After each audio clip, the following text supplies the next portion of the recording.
Dan untuk mengupdate informasi dari Cianjur, kami telah terhubung bersama koresponden CNN Indonesia, ada Albi Pratama. Albi, selamat malam. Albi, bisa diinformasikan lokasi Anda saat ini berada di mana? Bagaimana penanganan korban gempa di lokasi Anda berada saat ini?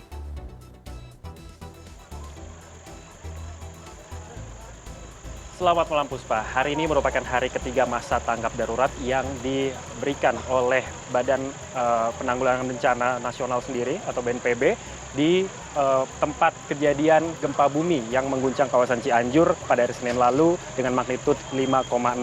Dan saat ini saya berada di Desa Gasol, Kecamatan Cugenang, Kabupaten Cianjur, Jawa Barat, di mana Kecamatan Cugenang ini sendiri, Puspa, menjadi satu dari 15 kecamatan yang ada di Kabupaten Cianjur yang terkena dampak dari gempa bumi paling parah di Kabupaten Cianjur sendiri. Dan saat ini saya melaporkan dari posko pengungsian yang ada di sebelah kanan saya. Saat ini kalau misalnya saya bisa perlihatkan, Puspa, terkait dengan penanganan dari pengungsi yang ada di posko ini. Memang kalau misalnya kita lihat saat ini pengungsi tinggal di posko pengungsian yang sangat sederhana dengan mengandalkan terpal yang mereka juga bangun secara swadaya seperti itu. Dan sampai saat ini memang listrik di kawasan Desa Gasol sendiri belum nyala atau masih padam sejak pertama kali gempa bumi melanda kawasan ini pada hari Senin sekitar pukul 13.20 waktu Indonesia Barat siang hari. Dan saat ini beberapa pengungsi juga masih terlihat beraktivitas dalam tenda karena kalau misalnya saya bisa informasikan juga, Puspa, saat ini cuaca tengah diguyur hujan sejak siang hari tadi dan saat ini sudah mulai reda seperti itu. Tetapi kalau kita melihat pernyataan yang disampaikan oleh Kepala BMKG di Korita Karnawati pada saat konferensi pers kemarin bahwa di kawasan Cianjur sendiri sampai beberapa hari ke depan memang diprediksi akan turun hujan seperti itu, sehingga ini akan bisa menjadi salah satu kesulitan daripada para pengungsi korban gempa bumi yang ada di wilayah Kabupaten Cianjur sendiri.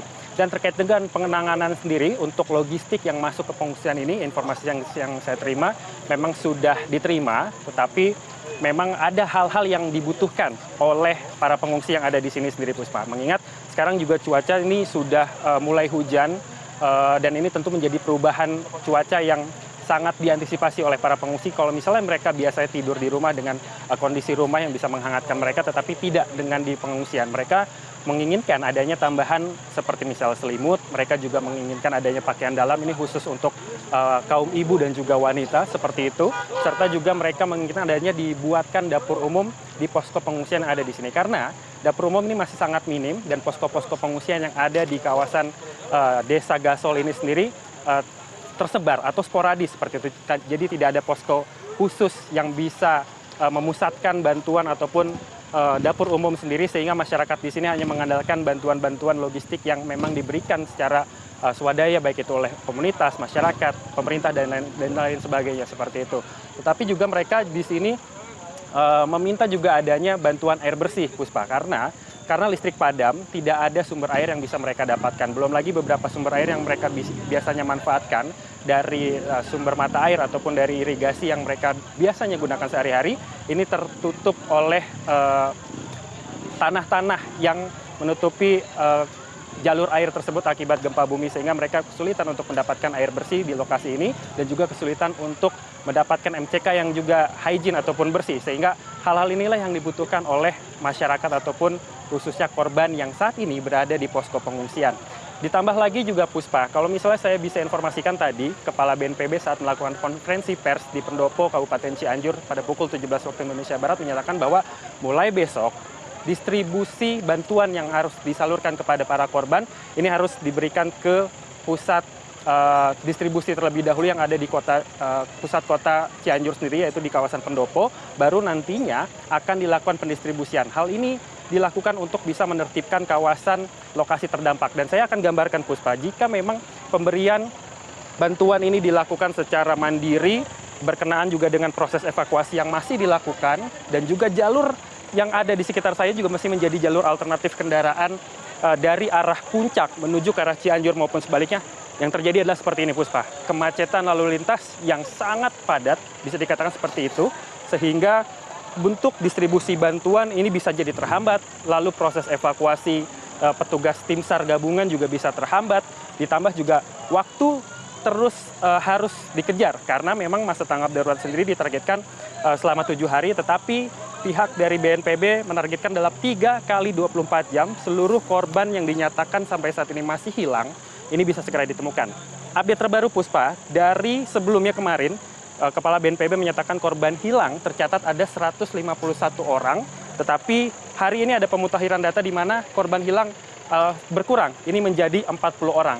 39 diantaranya ini berada di Kecamatan Cugenang, yang memang Kecamatan Cugenang ini menjadi salah satu kecamatan yang cukup luas di Kabupaten Cianjur sendiri setelah Kecamatan Cianjur, dan juga untuk di Cugenang ini menjadi salah satu titik terpadat. Walaupun dikelilingi oleh areal pesawahan, tapi perjalanan saya dari pusat kota Cianjur menuju ke sini melihat banyak sekali bangunan-bangunan rumah yang roboh dan saling berdepetan, sehingga ini masih memungkinkan banyak sekali korban-korban yang belum bisa diketemukan ataupun dilakukan proses evakuasi. Sementara satu korban lainnya ini berada di Kecamatan Warung Kondang yang juga tetap harus dilakukan proses pencarian sendiri, sehingga proses untuk distribusi bantuan mulai besok ini harus akan ada proses kolektif seperti itu, sehingga nantinya tiap-tiap camat ini pukul 8 pagi harus datang ke pendopo untuk memberikan daftar-daftar kebutuhan apa saja yang dibutuhkan dari setiap posko-posko pengungsian yang ada di kecamatannya. Lalu sekitar pukul 9, tim dari baik itu tim relawan, tim Basarnas, dan lain sebagainya, ini akan melakukan distribusi ke setiap kantor-kantor kecamatan. Nah, nanti di setiap kantor-kantor kecamatan, pihak dari kepala desa dan juga kelurahan akan mengambil distribusi bantuan sesuai dengan list-list ataupun daftar-daftar yang dibutuhkan oleh setiap posko-posko, baru nanti oleh Babin Kamtipnas, relawan, dan lain sebagainya baru akan diberikan ke setiap posko-posko pengungsian yang ada. Hal ini adalah untuk memberikan kesamarataan logistik yang diberikan, jadi tidak ada posko ataupun posko tempat pengungsian yang berlebih mendapatkan logistik ataupun yang juga kekurangan seperti itu. Jadi nantinya bisa berimbang dan juga sesuai dengan kebutuhan yang diinginkan, dan ini akan mulai berlaku besok. Selain itu juga supaya arus lalu lintas di kawasan Cugenang ataupun desa Gasol ini juga bisa lebih lancar ataupun lenggang, sehingga proses evakuasi juga tidak terganggu, proses distribusi bantuan juga bisa berjalan lancar. Begitu Puspa. Baik, Albi, kita harapkan ada percepatan dari distribusi logistik menuju tempat atau kem-kem pengungsian yang ada di wilayah Cianjur, Jawa Barat. Terima kasih banyak Albi untuk informasinya. Selamat malam.